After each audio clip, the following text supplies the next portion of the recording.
Hi there, future scientists and math wizards. Welcome to Smile Road. I'm Sir M, and I created this channel just for you, senior high school students looking to make science and math easier, clearer, and yes, even more fun. Each meeting, I'll guide you through lessons using simple explanations, real life examples, and even a few challenges to keep your brain sharp.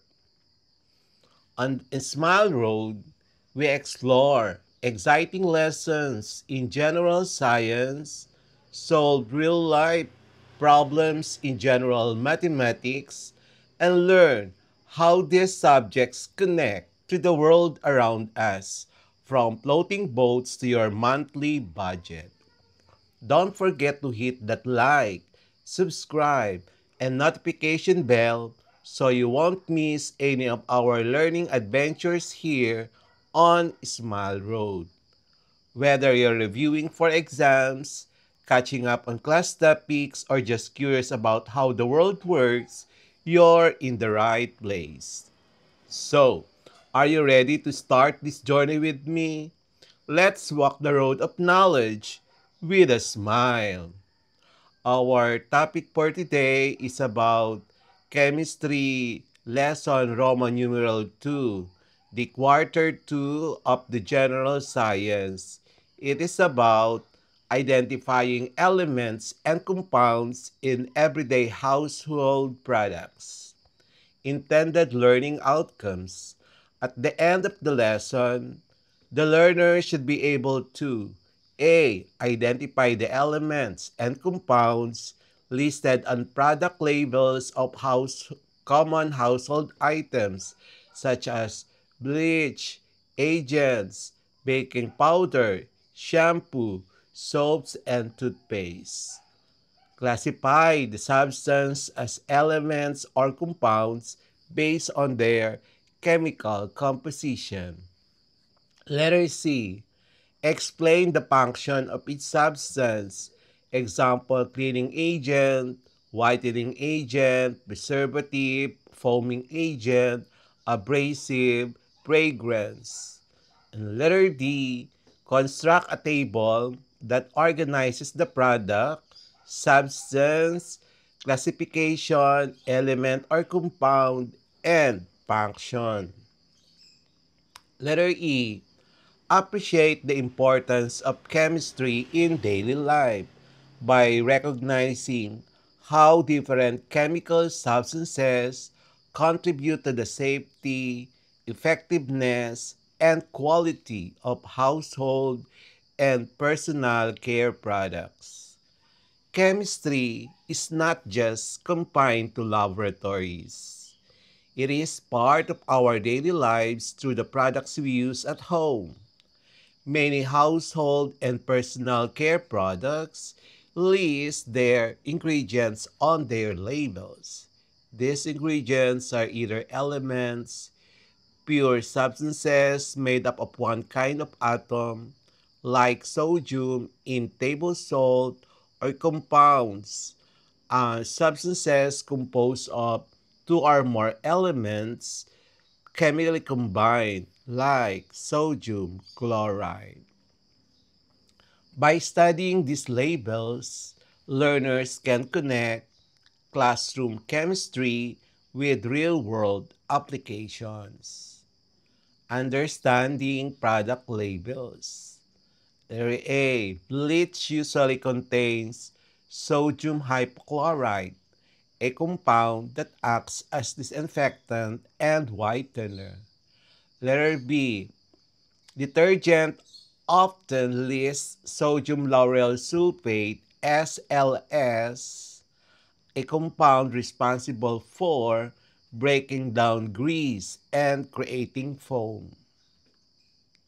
Letter C. Baking powder contains sodium bicarbonate, which releases carbon dioxide when heated or combined with an acid, making baked goods rise. Letter D. Shampoos and soaps normally include fragrances, mixtures of organic compounds, glycerin C3H8O3 as a moisturizer, and citric acid to balance the pH. Letter E. Toothpaste contains fluoride compounds. Example, sodium fluoride to strengthen enamel, calcium carbonate as a mild abrasive, and sorbitol as a sweetener. Functions of substances. Each substance in a product serves a specific function. A. Cleansing agents. Remove dirt, oil, and stains. Letter B. Disinfectants kill bacteria and viruses. C. Abrasives scrub surfaces or teeth. Foaming agents create lather for better cleaning. Moisturizers prevent dryness. Whiteners or bleaching agents lighten stains or surfaces. pH stabilizers maintain product effectiveness and safety. Constructing the table, learners can create a table with the following suggested format: product, substance, okay, classification, and then function. Like for example, you have a bleach and then sodium hypochlorite compound. It is a disinfectant whitener. Detergent, you have sodium lauryl sulfate, a compound, and a cleansing foaming agent. Baking powder, sodium bicarbonate, it's a compound, it's a leavening agent. Shampoo, we have citric acid, it is a compound, and pH stabilizer.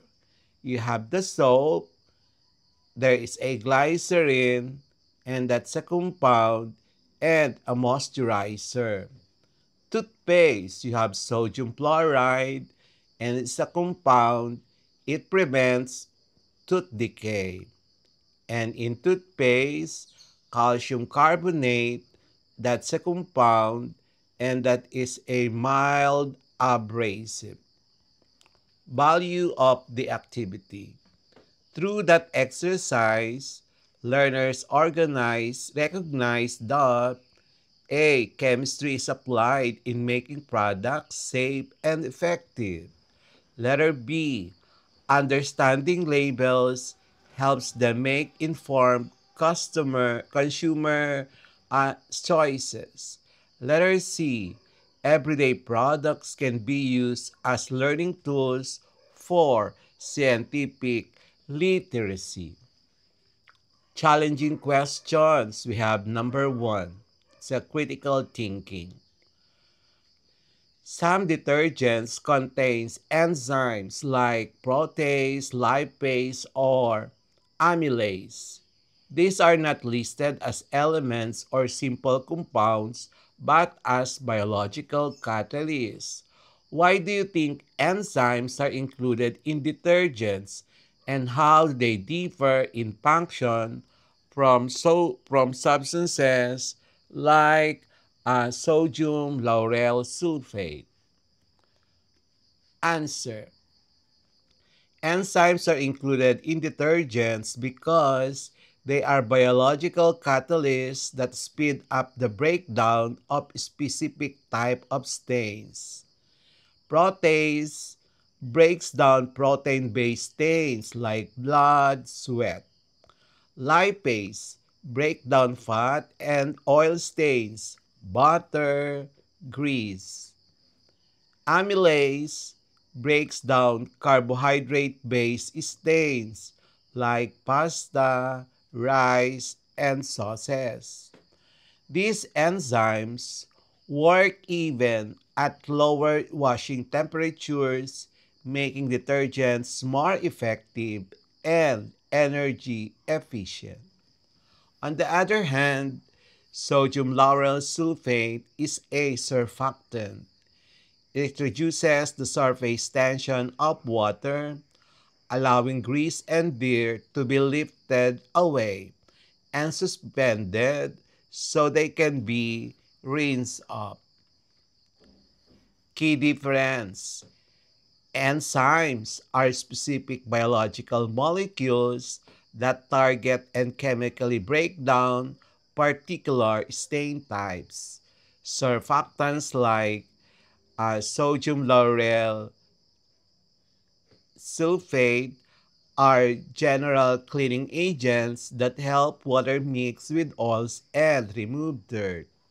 Thus, enzymes makes detergent more powerful and specialized, while SLS ensures overall cleaning and foaming action. Application. Okay, challenging question number 2, the application. The first one is for critical thinking. Toothpaste often contains fluoride compounds to prevent tooth decay. If a toothpaste brand does not contain fluoride, what other ingredients might manufacturers add to ensure dental protection, and why? If a toothpaste brand does not contain fluoride compounds such as sodium fluoride or stannous fluoride, manufacturers may include alternative protecting ingredients to help prevent tooth decay, such as calcium phosphates. Okay, so we have hydroxyapatite.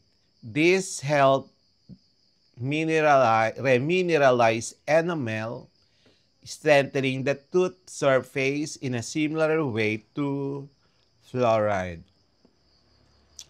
Xylitol, a sugar alcohol. It is non-fermentable, meaning bacteria in the mouth cannot use it to produce acids. Reduces bacterial growth, lowering the risk of cavities. Zinc compounds, zinc citrate, act as antibacterial agents that reduce plaque buildup. Herbal extract, like for example, neem, clove oil, miswak, used in some natural toothpaste for their antimicrobial properties. Why these substitutes? They help protect it by either remineralizing enamel like calcium phosphates, inhibiting bacterial growth like xylitol and zinc, or providing antimicrobial effects, herbal extracts. Although these substances can be effective, fluoride is still the gold standard for cavity prevention because of its proven ability to make enamel more resistant to acid attack. Analysis. So, this is our challenge question number 3. It's about analysis. Compare the functions of sodium hypochlorite in bleach and hydrogen peroxide in disinfectants. How are they similar and different in their action against bacteria and stains? We will have the next part of this chem lesson, Roman numeral number 2.